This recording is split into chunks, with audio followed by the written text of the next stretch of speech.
శ్రీనివాస్ గారు, అంటే జగన్మోహన్ రెడ్డి గారి పాలన అయిపోయిన తర్వాత ఒక్కొక్కటి ఇప్పుడు ఏదైతే వీళ్ళు ఎంక్వైరీస్ జరుగుతున్నాయో, ఒక్కొక్కటి బయటకొస్తుంది. టీడీఆర్ స్కామ్స్‌కి సంబంధించి కూడా ఎలాగైతే అంతకుముందు ఈ మిగతా స్కామ్‌లాగే ఇది కూడా చూస్తే అతి పెద్ద స్కాము. దీంట్లో కూడా పెద్ద చేపలున్నాయి. ఇది ఎంక్వైరీ మొదలుపెడితే దీనిలోంచి ఇంకా ఎక్కువ మంది బయటకొచ్చే అవకాశం ఉంది అన్నట్టు వార్తలొస్తున్నాయి సార్. ఏం చెప్తారు సార్ దీని గురించి? అంటే కాదేది కవితకు అనర్హం అన్నాడు ఎవరు? శ్రీశ్రీ. ఇప్పుడు జగన్మోహన్ రెడ్డి గారు కాదేది అవినీతికి అనర్హం. అనర్హం అన్నమాట. అతను టీడీఆర్లో కూడా ఇలా స్కామ్ చేయొచ్చని మనకు తెలియదు. అసలు ఎవరు ఊహించినటువంటి అంశం. ఊహకు అందనోడే జగన్మోహన్ రెడ్డి. ఊహకందని అవినీతి చేసేవాడు. ఇది కరెక్ట్ సార్. I'm sorry. అనూహ్యమైన అవినీతి. ఇది మామూలుగా ఊహాతీతమైన కరప్షన్ అన్నమాట. అదే కదా హార్వర్డ్ లో కూడా చర్చ. యూనివర్సిటీ, హార్వర్డ్ యూనివర్సిటీ, ఆక్స్ఫర్డ్ యూనివర్సిటీలో ఇతని గురించి ఒక పెద్ద సిలబస్ పెట్టారు కదా. అక్కడెక్కడ ఆంధ్రప్రదేశ్ అనేది ఒకటి ఉందంట, దానికో ముఖ్యమంత్రి ఉన్నాడంట రాజశేఖర్ రెడ్డి, ఆయనకో కొడుకున్నాడంట జగన్మోహన్ రెడ్డి, అతను ఒక కొత్త నయా అవినీతి విధానం రూపకర్త, క్విడ్ ప్రోకో, ఇలా వాళ్ళు ఒక పెద్ద సిలబస్, ఒక చర్చ ఏది అక్కడ ఉన్నటువంటి ఆ గ్రాడ్యుయేట్స్ కి. ఇప్పుడు ఈ టీడీఆర్ అనేది అదేంటి, అదేదో ట్రాన్స్ఫరబుల్ డెవలప్మెంట్ రైట్స్. ఇప్పుడు రోడ్డు వేసారనుకో, నీ ఇల్లు పోయిందనుకో, నీకు పరిహారం ఇస్తారు. రోడ్డు వేస్తే, ఇల్లు కొడితే పరిహారం. ఇక్కడ ఎక్కడైతే రోడ్డు వేస్తారో తెలుసుకుని ఆ కొట్టే ఇల్లు కొని దానికి పరిహారం 4 రెట్లు పొందటం. ఇది ఎవరన్నా ఊహిస్తారా? ఈ విధంగా కూడా కరప్షన్ చేయొచ్చు. 17 ఏళ్ల తర్వాత రోడ్డు వేస్తారంట, 17 ఏళ్ల తర్వాత మాస్టర్ ప్లాన్ అంట, అప్పుడు వేయబోయే రోడ్డుకు పోయే స్థలానికి ఇప్పుడే పరిహారం. విశాఖపట్నంలో ఎంపీ ఎంవివి సత్యనారాయణ, అక్కడ అతను ఆ సిరిపురం జంక్షన్ లో కొన్న అదే డెవలప్మెంట్ ప్రాజెక్ట్ లో 17 years తర్వాత జీవీఎంసీ టేకప్ చేయబోయే ప్రాజెక్ట్ లో పోయే పరిహారం ముందుగానే వచ్చింది దానికి 64 కోట్లు. అంటే జనం సొమ్ము, ప్రభుత్వ ధనం పప్పు బెల్లాల్లాగా ఎలా తినేసారు. ఇప్పుడు ఒక తణుకు చిన్న ఊరు, తణుకు అనేది ఏమి అది సిటీ కాదు, అది మామూలు municipality, 2nd grade 3rd grade లో ఉండే మున్సిపాలిటీ. 700 కోట్ల అవినీతి.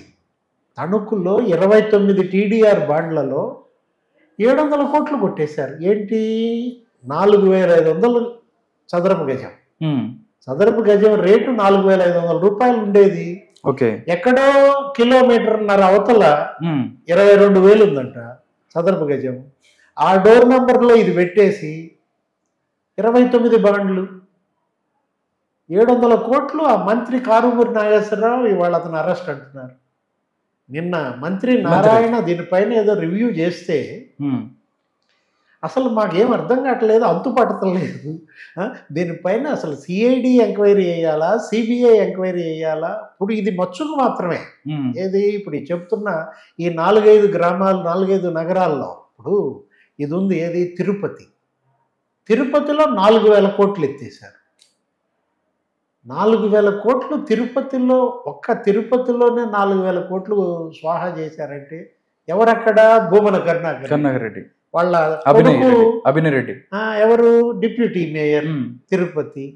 ఏముంది, ఇంకా దోచి పారేశారు. జగన్మోహన్ రెడ్డి అండబెట్టేసుకుని టీడీఆర్ అని చెప్పేసేసి మామూలుగా చదరపు గజం అక్కడ 32,000 అంట, 4 రెట్లు పెంచారు. 32,000 చొప్పున లెక్కేస్తే 1,000 కోట్ల బాండ్ ఇవ్వాలి. 1,000 కోట్ల బాండ్లు ఇవ్వడానికి 4 రెట్లు ఎక్కువ చేసి చదరపు గజం 1,20,000 చూపించేసి నీకు 4,000 కోట్లు టీడీఆర్ బాండ్స్ ఏమయ్యాయి, ఏం చేశారు? ఇప్పుడు వరుస పెట్టి ఇంత పెద్ద ఎత్తున తిరుపతిలో, కాకినాడలో ఇంకా ద్వారంపూడి చంద్రశేఖర్ రెడ్డి, అసలు మనం చెప్పుకోనక్కర్లేదు. కాకినాడ ఎంపీ ఎమ్మెల్యే కలిసి అక్కడ స్కామ్ అని. ఇప్పుడు అసలు ఎక్కడ జరిగింది, ఎంత జరిగింది అనేది వాళ్ళ తవ్వి తీస్తేనే కానీ బయటకు రావు. తవ్వుతున్న కొద్దీ శవాలు బయటపడినట్టు బయటపడుతున్నాయి, అస్థి పంజరాలు అన్నమాట. మొత్తం రాష్ట్ర వ్యాప్తంగా 5 ఏళ్ల జగన్మోహన్ రెడ్డి పరిపాలనలో ఎన్ని టీడీఆర్ బాండ్లు ఇచ్చారు, ఎన్ని వేల కోట్లు ప్రజాధనం వృథా పక్కదారి పట్టింది. పట్టించారు.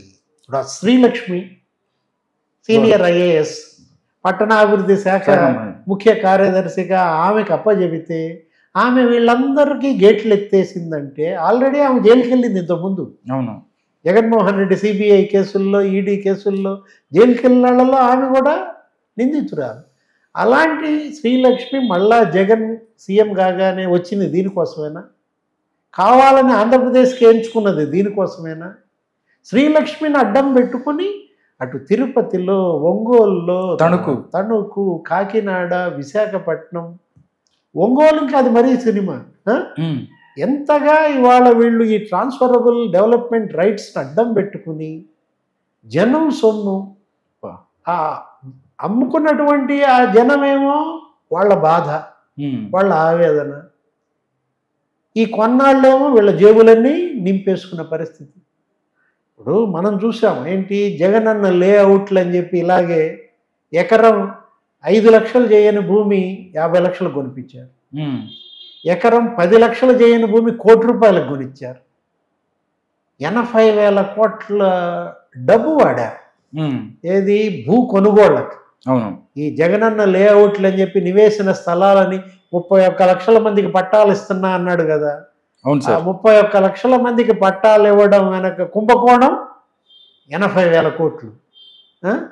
ఈ టీడీఆర్ బాండ్ల కుంభకోణం 10,000 కోట్లు. అసలు లక్షల కోట్ల అవినీతి ఈ 5 ఏళ్లలోనే జరిగిందంటే సార్, అందుకేనే అనుకోండి సార్, ప్రజా దర్బార్లకు చూస్తే ఏంటి సార్ జనం పాత ఎప్పుడో టైంలో థియేటర్లోకి కొత్త సినిమా రిలీజ్ అయితే అట్లాగా ఎవరు మినిస్టర్స్ ఎవరు పెట్టినా, పవన్ కళ్యాణ్ అవ్వచ్చు, నారా లోకేష్ అవ్వచ్చు, మిగతా ఎవరు పెట్టినా కానీ తండోపతండాలుగా ప్రజా దర్బార్లో అసలు వీళ్ళు అంటే వీళ్ళు ప్రతి చోట, ప్రతి ఊర్లో చిన్న స్థాయి నుంచి పెద్ద స్థాయి వరకు ప్రతి ఒక్కళ్ళు కూడా దోచుకున్నారని అనుకోవచ్చు సార్. అంటే ఇది నువ్వు అది సినిమా థియేటర్తో పోల్చకూడదు. సినిమా థియేటర్ అంటే అది ఆనందం, అది వినోదం, అది నవ్వుతా వెళ్తారు, జనం ఎగబడి వెళ్తారు. ఇదేంటి? ఇది విషాదం. ఇక్కడ ట్రాజడీ. ఒక భూకంపం వస్తే, ఒక ఉత్పాతం జరిగితే, ఒక అగ్నిపర్వతం బద్దలైతే, ఒక దివిసీమ తుఫాన్ వస్తే, ఒక హుద్హుద్ తుఫాన్ వస్తే ఊడ్చుకుపోతే గనక పునరావాస శిబిరాలు ఎలా అయితే ఆకలి, ఎలా అయితే ఆ ఫుడ్ ప్యాకెట్స్ కోసం ఎగబడతారో వరద బాధితుల్లాగా ఇది వాళ్ళ జగన్ బాధితులు. వీళ్ళంతా ఎవరు? జగన్ బాధితులు అన్నమాట. జగన్ బాధితులు వెల్లువెత్తుతున్నారు. ఇప్పుడు తెలుగుదేశం పార్టీ కేంద్ర కార్యాలయంలో అంట రోజుకో మంత్రి కూర్చుంటున్నాడు. ఏది? వినతి పత్రాలు తీసుకోవటానికి.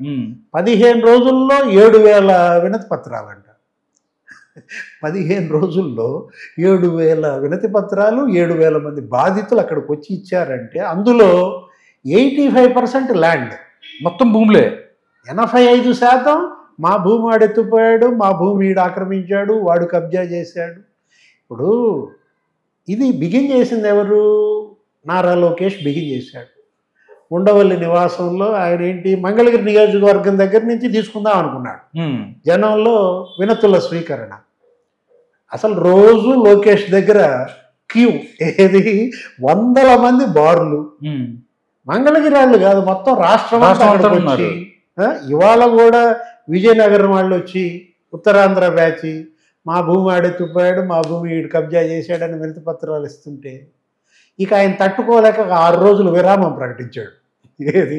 లోకేష్ ప్రజా దర్బారు ఒక 6 రోజులు ఆపేశారు. డిప్యూటీ సీఎం పవన్ కళ్యాణ్ ఆయన కూడా జనసేన కార్యాలయంలో కూర్చుంటే వస్తానే ఉన్నారు. మా అమ్మాయి అదృశ్యం అయిపోయిందని ఒక ఆమె వచ్చింది. సుగాలి ప్రీతి వాళ్ళు కూడా వచ్చి కలిసి నిన్న సుగాలి ప్రీతి వాళ్ళ వచ్చి సిబిఐ ఎంక్వైరీ చేపిస్తానన్నాడయ్యా. జగన్మోహన్ రెడ్డి జీవో ఇచ్చాడు, ఆ జీవో నేనేం చేసుకున్నాని ఇంతవరకు సిబిఐ ఎంక్వైరీ బిగిన్ అవ్వలేదని. భూముల వాళ్ళు, మహిళలు, అదృశ్యమైన కుటుంబాలు. ఎవరో ఒక మహిళ అదృశ్యమైతే ఒక చిన్న పిల్ల, భీమవరం 21 ఏళ్ల అమ్మాయి. వెంటనే పవన్ కళ్యాణ్ స్పందించి అక్కడ ఉన్న సిపి రామకృష్ణకి ఆర్డర్ ఇచ్చాడు. ఆర్డర్ ఇవ్వగానే సిపి రాజస్థాన్ పోయి ఎత్తికి ఆ అమ్మాయిని తీసుకొచ్చారు. ఆ తల్లిని అప్పచెబితే ఆ ఆనందం, అంటే ఆ సమస్య నెరవేరితే బాధితుల్లో వచ్చే సంతృప్తి. ఎందుకు ఇంతమంది బాధితులు? ఇక నువ్వు ముఖ్యమంత్రి గారికి ఇంకా అసలు మనం చెప్పాల్సిన పని లేదు. ఆయన పార్టీ ఆఫీస్కి వస్తే తొక్కిసలాటంట. ఏది ఆయనకు ఒక పెద్ద బ్యారికేడ్లు కడుతున్నారు వినతి పత్రాలు తీసుకోవడానికి, వచ్చే ఆ వెల్లువ తట్టుకోలేక. సెక్రటేరియట్కి వెళ్తే అక్కడ బాధితులు. జగన్మోహన్ రెడ్డి 5 ఏళ్లలో ఇంతమంది బాధితులు ఉంటారని అసలు ఊహించని అంశం. చంద్రబాబు ఎన్నికల ప్రచారంలో చెప్పేవాడు ఏమని, జగన్ బాధితుడు కానీ వ్యక్తి కానీ, జగన్ బాధితుడు కానీ కుటుంబం కానీ ఒకటన్నా ఉందా అనేవాడు. నేను కూడా అన్నాడు. అలాంటిది వేల సంఖ్యలో బాధితులు వెల్లువెత్తుతున్నారంటే మనం మొన్న చూసాం సిసోడియా ఏది 2 రోజులు మదనపల్లిలో అక్కడేదో ఫైళ్లు కాలబెడితే వెళ్ళాడు. ఈ ఫైళ్ళు ఏంటి, కాలబెట్టడం ఏంటి, వాటి అంతు తెలుద్దామని వెళ్తే అక్కడ షాక్ అయ్యాడు. ఓహో ఇదంతా ల్యాండ్ స్కామ్స్ అని. ఆయన ఏమని ఆలోచన వచ్చింది, మీ భూములు ఎవరన్నా పోతే రేపు నుంచి నాకు వినతి పత్రాలు ఇవ్వండి అన్నాడు. వరద ఏది కిట్ట 2 రోజులు ఉండలేక తట్టుకోలేక 2 రోజుల్లోనే 3000 వినతి పత్రాలు. వెంటనే ఏం జరిగింది, అది ఓన్లీ అక్కడ సంబంధించి ఆ ప్రాంతం వాళ్ళే. మదనపల్లి 5 నియోజకవర్గాలు ఏది అప్పీలేరు, పుంగనూరు అదంతా వేరే బ్యాచ్. ఏది పెద్దిరెడ్డి బాధిత సంఘం. ఎక్కడికక్కడ ప్రతి నియోజకవర్గంలో ఆ వైసీపీ నాయకుడి బాధితులు వాళ్ళ వెల్లువెత్తుతున్నారు. ఇప్పుడు అంతా ఏమంటున్నారు, సిసోడియాను ఒంగోలు పిలుస్తోంది రా కదిలిరా, విశాఖ పిలుస్తోంది రా కదిలిరా, తిరుపతి పిలుస్తోంది, కాకినాడ పిలుస్తోంది. ఆయన సిసోడియా వెళ్తానంటున్నాడు. ఏంటి, వెళ్ళి కూర్చుంటాను తీసుకుంటాను. ఇవాళ బాధల్లో ఉన్న వాళ్ళకి ఏంటంటే ఒక ఊరట, అవును, స్వాంతన. అవును, ఈ వినతి పత్రాలు తీసుకునే అవకాశం గతంలో లేదు. అసలు ఎవడు పట్టించుకున్నాడు? జగన్మోహన్ రెడ్డి బయటికి రాడు, ప్యాలెస్ వదిలిపెట్టి రాడు. వీళ్ళు బయటకు వస్తే వీళ్ళని కొడతారు. జగన్మోహన్ రెడ్డి ఏంటి, పరదాలు కట్టుకు తిరుగుతాడు, హెలికాప్టర్, స్పెషల్ ఫ్లైట్స్. అవును, బాధించినాడే జగన్మోహన్ రెడ్డి అయితే ఎవరికి చెప్పుకుంటాడు? ఇవాళ ఏమైంది, జగన్ మారాడు, జనం మేల్కొన్నారు. ఏంటి, మా బాధలు తీరతాయి, మా సమస్యలు చెప్పుకునే ప్రభుత్వం వచ్చింది అని అటు డిప్యూటీ సీఎం పవన్ కళ్యాణ్, ఇటు సీఎం చంద్రబాబు, ఇటు మంత్రి నారా లోకేష్, సిసోడియా, ఎవరి దగ్గరికైనా ఇవాళ ఇంతమంది బాధితులు వరద పోటెత్తుతోంది. మరి ఈ బాధల్ని, ఈ వినతుల్ని కూటమి ప్రభుత్వం పరిష్కరిస్తుందా? ఏ విధంగా? అవును సార్, ఎందుకంటే డెఫినెట్లీ తీసుకుంటారు సార్, ఎందుకంటే వాళ్ళు ప్రతిదీ కూడా రియాక్ట్ అవుతున్నారు. చూద్దాం సార్ ఎలా ఉంది, ఎలా ముందుకు వెళ్తుంది, ఎలాంటి ఇంకా జరుగుతుందని. Thank you so much Srinivas గారు. నమస్కారం అండి.